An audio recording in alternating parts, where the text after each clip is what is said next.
So start off, where are you originally from? From upstate New York, a little town. Which town specifically? Brewster. So where's that around? That's like upstate. It's Okay. not that far upstate. It's only about an hour and a half north of New York. Okay. What kind of family did you grow up in? Was music encouraged? Was it a big part of your life, or? Well, music wasn't, I really never thought I'd be a performer. My grandmother was a singer, and her mother sort of stopped her career. She was going to be an opera singer. She had a beautiful voice. Uh-huh. And we all had, everybody sang in the family, but not professionally.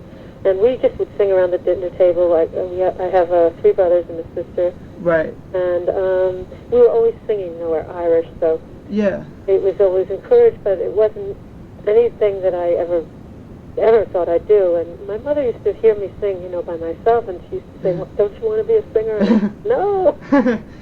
So it was more of a hobby than like. But yeah, it was something I just sang to myself. And then in high school, I auditioned for a musical. I was sort of pushed into it. Uh-huh.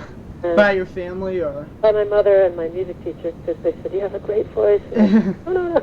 Anyway, I got the lead, and it was for the first time I was very shy growing up, so it was the first time I really found my way to express all the emotion that I had held inside, Yeah.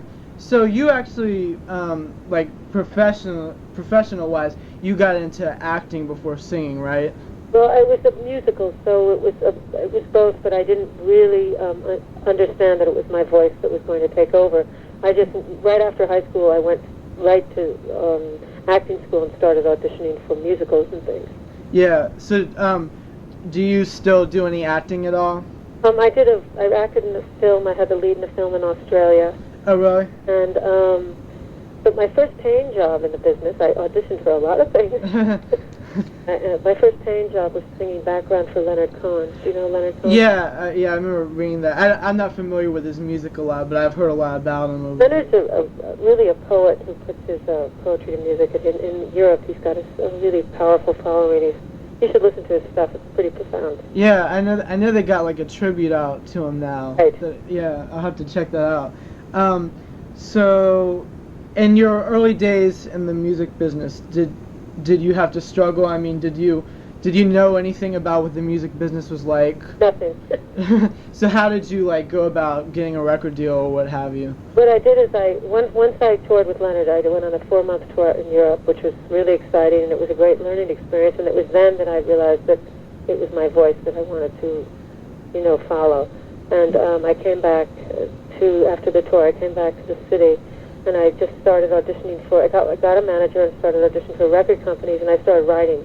Uh-huh. I auditioned for almost every record company, and almost all of them turned me down. God.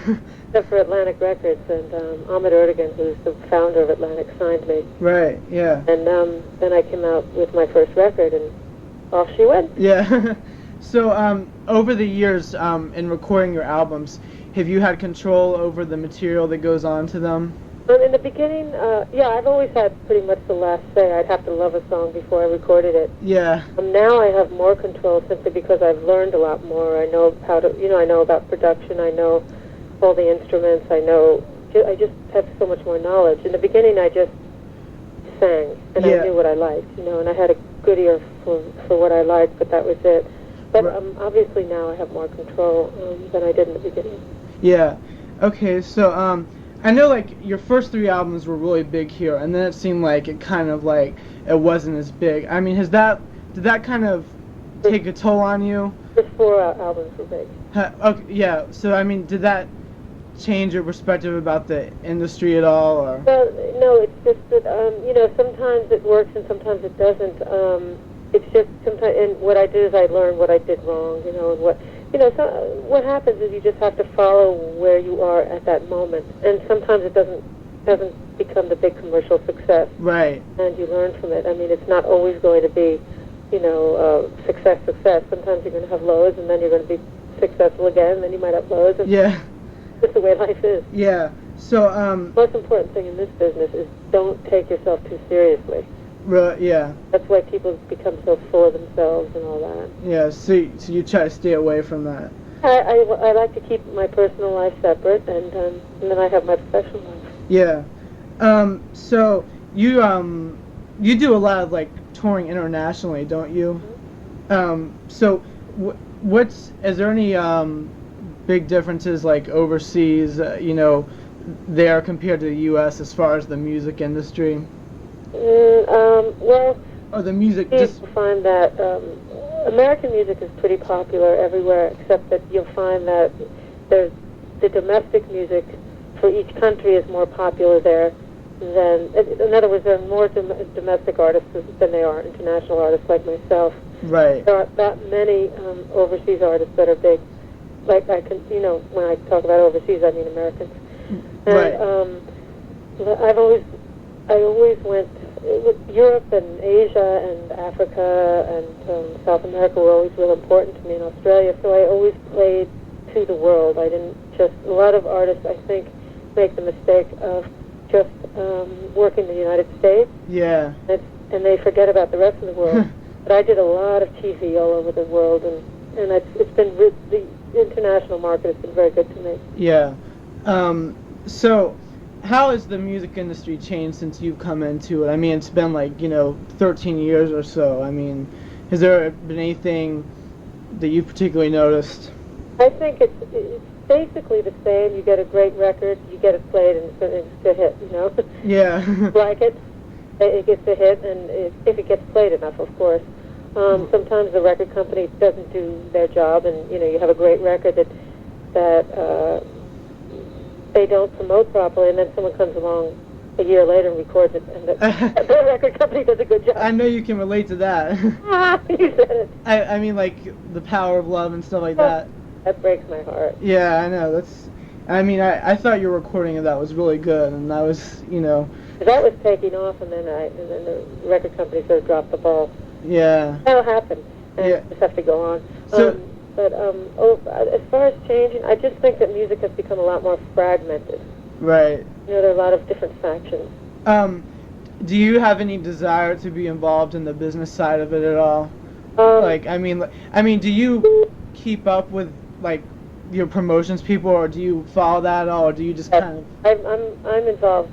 I don't do it myself, but I oversee. You really have to, because of my naivete in the past and my lack of knowledge, I've had a lot of money, stolen from me. Yeah. That's unfortunately, there are a lot of people in this business that aren't too honest. They find a new artist and they see someone successful and they just sort of jump on you and Yeah.